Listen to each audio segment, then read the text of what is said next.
What is going on, everyone? It's your guy Cole Jackson back here on Road Graders, back in the Baltimore War Room, and we are going to get you ready for everything that happened on day one of the 2025 NFL Scouting Combine by looking at the winners and the losers in the testing groups for the edge rushers, the interior defensive linemen, and the linebackers. You guys are looking forward to this. Hit that like button, hit subscribe if you're new here, and thank you to BetUS for sponsoring. BetUS wants to know, what do you think the team should focus on first this offseason?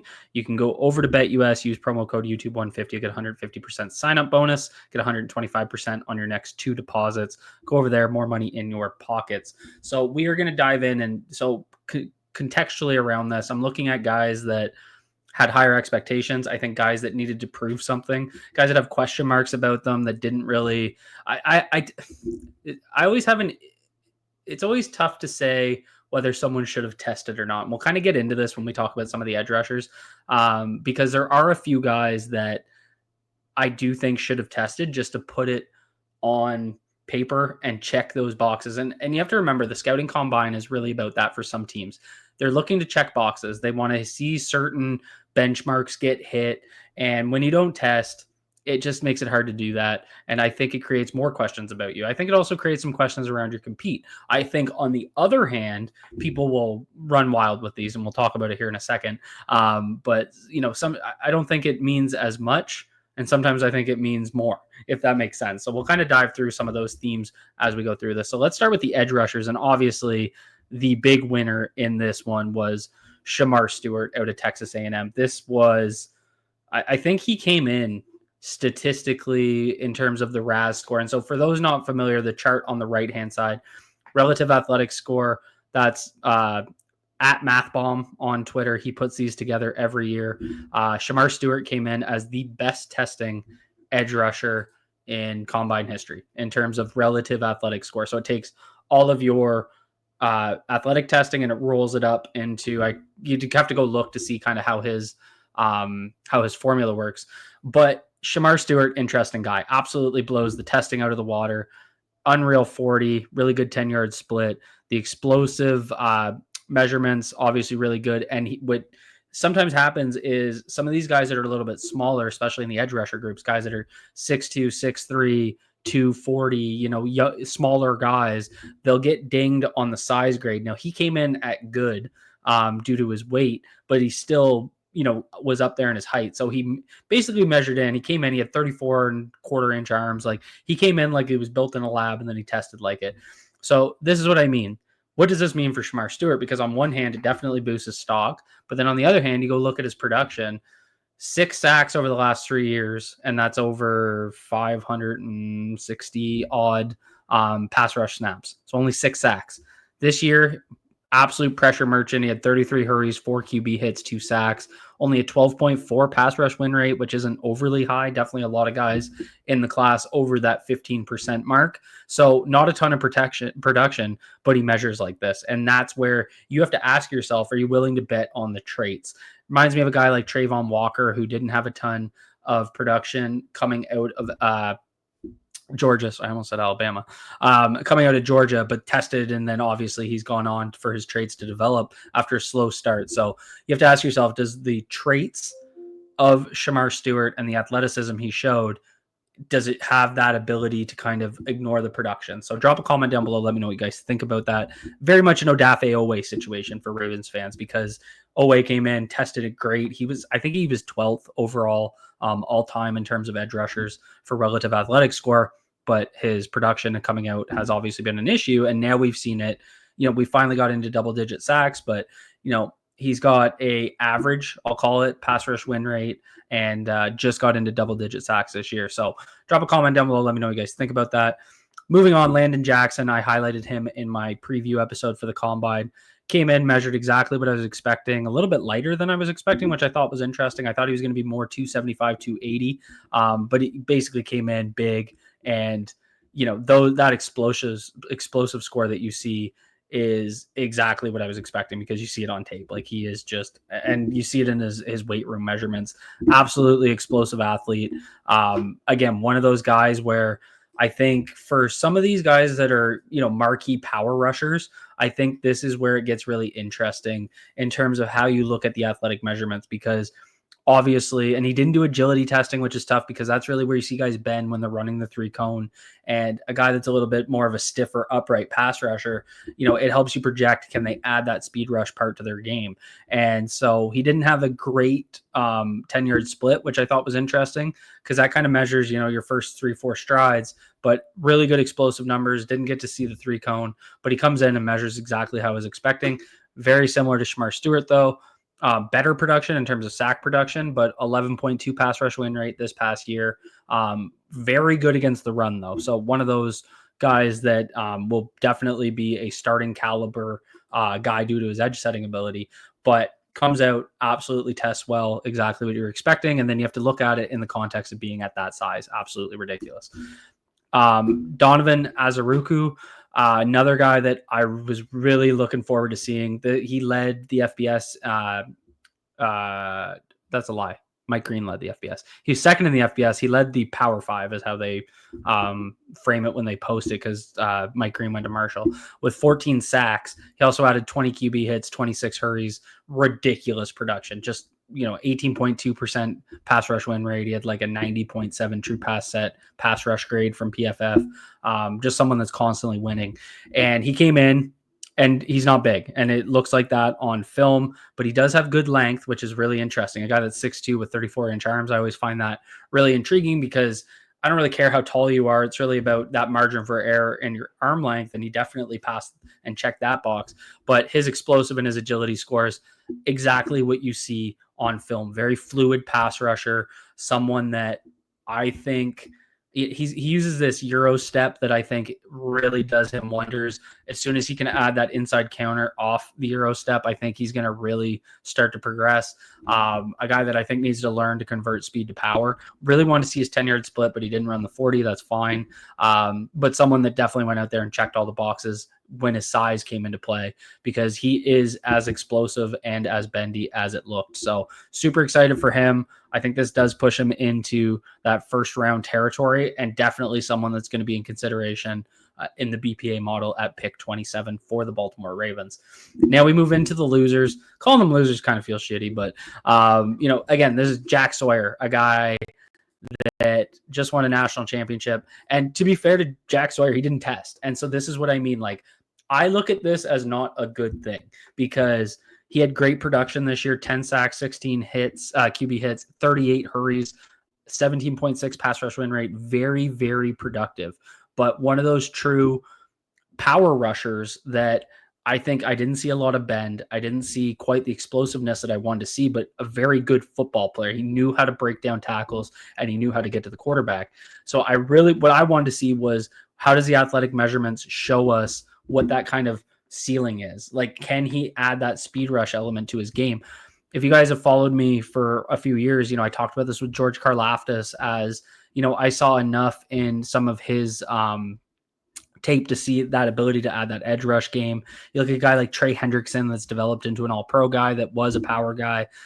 He had that, solid athleticism. So really sucked that I'm putting him in this category, but I want to see him test. And all the Ohio State guys said because of the national championship, they weren't going to test. I just don't think it was a smart decision, but I'll be curious what you guys think about that. Nick Scorton, exact same thing. He came in undersized. He's another guy that I think was one of those true power rushers. He's really good at converting speed to power, but another guy that I wanted to see test just to kind of check those boxes and see some of those things out of Nick Scorton. Super disappointed. He's the one that plays opposite Shemar Stewart. So I thought, it'd make a lot of sense. I could have seen him blowing up the combine too, especially with that training coming out of Texas A&M, but we didn't get to see it. So again, that might seem unfair, might not be fair to call that, but that's just how I see it. That's how I think NFL teams are going to see it. Drop a comment down below. Let me know what you guys think. Now we get into defensive tackles, and the guy that was all the buzz on social media yesterday in the afternoon was Ty Robinson out of the University of Nebraska. It was his 40 time. It just absolutely blew it out of the water. This is a guy that was kind of seen as a late round guy, but he has phenomenal film, lined up all over the D line, 303 snaps as a 3-tech, 130 as a 4 tech, and then 102 as a 5 tech. So I think that's really interesting because he can just move in any spot, right? And that's something the Ravens are always interested in. But pretty solid production, 10.4% pass rush win rate for defensive tackles in the upper tier. He paired that with 6 sacks this year, 25 QB hurries and 11 QB hits. So able to get after the quarterback, and then he paired it up with some great testing and that explosiveness, getting into that elite category, getting him a 9.87 relative athletic score. Weight's a little low, but in nowadays the NFL, I think we're going to start to see that weight RAS change a little bit just because we're starting to get these lighter defensive tackles, but came in and really stood out. This is a guy that probably just moved up a couple rounds in a lot of people's thoughts just because you see that upside. And then you go watch his tape. And that's one of these things with these guys that test really well. You go back and watch their tape and then you're like, oh, wow, why wasn't I watching this guy before? Ty Robinson, absolutely one of those guys. Darius Alexander, small school guy out of the University of Toledo. Another guy, the thing with Darius Alexander that I'll caution is he's an older prospect. I think he's 24. That is just always limiting because, it's like when the Ravens took Hayden Hurst and he was 24, 25. It just limits their upside, right? Their athletic development. You're really betting on them becoming a better football player. But really solid production out of the University of Toledo, 12.9% pass rush win rate, 25 QB hurries, 8 QB hits, 4 sacks. All of those as kind of a 3-tech. So one of those guys that could get into the 3-tech rotation. Didn't have great agility numbers, but the explosive numbers really pop off, especially that 10-yard split looked really good. He just looked his first 3 steps. He's going to be really tough to block if he gets in a 1-gap scheme. So super interesting to kind of see where he lands. Moving on, we got Tonka Hemingway. This was a guy that I watched a lot of the edge rushers from the University of South Carolina, and I kept having to pause, go back, and watch Hemingway because he kept popping to me. 10.6% pass rush win rate. He was playing behind TJ Sanders a little bit, so I think that might have buried him. But he came in smaller, undersized guy, but you look at the explosiveness numbers, you look at the agility numbers, all of that's on his tape. If he's sitting there, if he's a mid-round guy or a late-round guy, he's going to be a steal for someone. This guy will be a productive NFL player. I'm telling you, I've absolutely fallen in love with this guy's tape. Would take him much earlier than he's going in mock drafts right now. And I was glad to see him kind of get in the winner's list. Moving on to the loser guys that I kind of saw, Deion Walker came in, obviously tested out of the, elite in terms of size, 6'7", 331. And, he didn't do agility drills or speed drills. But, and again, we have to contextualize this, right? Like, I don't need him to go out and get, a 34-inch vertical. That's not really what I'm looking for. Everything has to be contextualized within the size of these guys. Like, Deion Walker's not going to be, he's a 1 technique guy, can probably play a little bit of 3, but he's probably not going to come out and, test in that upper. But I was a little disappointed to only see a 25-inch vertical, lower on the broad jump too. So just a guy that I thought, based on his tape, has insane athleticism for his size, and then I didn't feel like he tested that well. So I think that kind of pushes him down some of the boards, and he didn't check a lot of boxes. I hate to get into this, but I think it needs to be talked about too. He was a guy that a lot of question marks around his work ethic, taking plays off, and it makes you wonder, was that an impact? Did he train properly? Was he working hard leading up to it? Again, I hate to kind of judge a man's character. I don't know him. I haven't heard anything. That's just more some of the stuff you read. So I think it needs to be mentioned and talked about. Just a little bit of a caveat there, that I'm not trying to drag this guy down. It's just something that I think needs to be considered. Moving on, another 1 technique. And again, these are 1 techs, guys that I don't think we're going to test in the elite range. For Alfred Collins, who, he's being kind of branded as a 1 technique, but he played 300 snaps as a 2-tech or a 3-tech last year. So he very much was a 3-tech. Really good size at 6'5", 332, and you can kind of see that there, but really bad explosiveness numbers. And this was a guy that was kind of a fringe first rounder.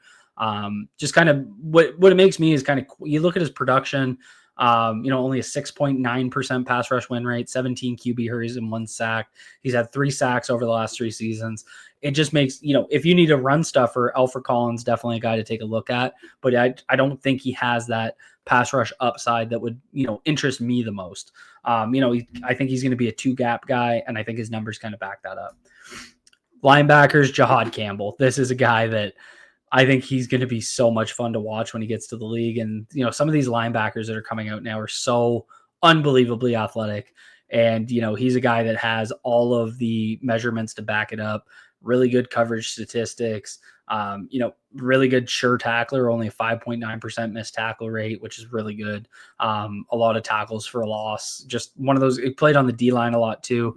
So one of those guys that similar in terms of play style to Trent Simpson, because, you know, he can play a little bit on the edge, he can move around, but definitely a higher caliber prospect. But you come out and you see the 40 time, and that definitely shows on film. You see the broad jump. So a guy that I just think came out and checked a lot of boxes, probably going to be between him and Jalon Walker for the first linebacker taken. Be interesting to kind of see where they both land.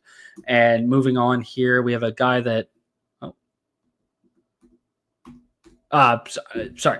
I only threw in one linebacker winner, one linebacker loser, because a lot of guys didn't test. Jay Higgins out of Iowa, a guy that had really good coverage stats, someone I was super interested in, looked like one of those high-level athletic guys that could kind of come in and be a sub-package linebacker for coverage specialist. Wow, did he ever not test well? Not only was he undersized at 6'5", or 6'2", 224, but 4'8", 240, really low explosive scores, made up for it a little bit with the 3-cone, which is good. And you can see that quickness on his tape, but definitely a guy that was shocking to me in terms of where he landed. I expected a lot more, and it's unfortunate because he was definitely a guy I was interested in the late rounds as a guy that kind of come in, be a special teamer, be a coverage guy, and try and kind of help that deployment at linebacker as Trent Simpson tries to develop into that spot beside Roquan Smith. So that's my breakdown for you guys. Want to hear from you guys. What was I right about? What was I wrong about? Drop a comment down below. Let me know. Hit that like button. Hit subscribe if you're new here. And thank you to BetUS for sponsoring this episode.